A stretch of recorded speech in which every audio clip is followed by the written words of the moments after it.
અઢી માસ અગાઉ દાખલ થયેલા ઘરફોડ ચોરીના ગુનામાં સંડોવાયેલા બે આરોપીઓને ઘરફોડમાં ગયેલા ₹6,11,801ની મત્તાના સોના ચાંદીના દાગીના સાથે પકડી પાડી વણ શોધાયેલ ઘરફોડ ચોરીનો ગુનો શોધી કાઢતી સચિન જીઆઈડીસી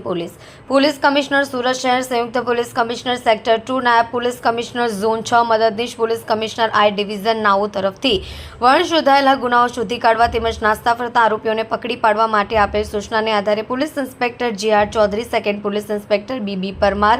ના માર્ગદર્શન હેઠળ Sachin GIDC police station surveillance સ્ટાફના માણસો પોલીસ સ્ટેશન વિસ્તારમાં પેટ્રોલિંગમાં હતા. તે દરમિયાન એએસઆઈ મોહમ્મદ ઇરશાદ ગુલામ સાદિક,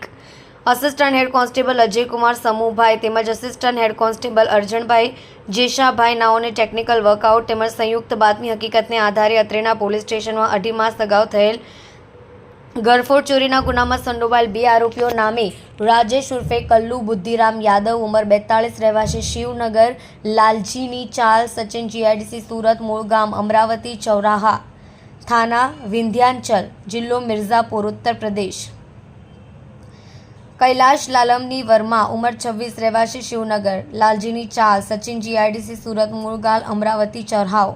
થાના વિંધ્યાચલ, જિલ્લા મિર્ઝાપુર, ઉત્તર પ્રદેશ તથા ધમ્હાપુર કેવટાન, થાના વિંધ્યાચલ, જિલ્લા મિર્ઝાપુર, ઉત્તર પ્રદેશ નાઓને ઘરફોડમાં ગયેલ ₹6,11,801ની મત્તાના સોના ચાંદીના દાગીના સાથે વિસ્તાર ઓન શાકભાજી માર્કેટ પાસેથી પકડી પાડી વણ શોધાયેલ ઘરફોડ ચોરીનો ગુનો શોધી કાઢી પ્રશંસનીય કામગીરી. કલ્પેશ રાણાની સાથે જોતા રહો news 9 Gujarati news channel, Surat.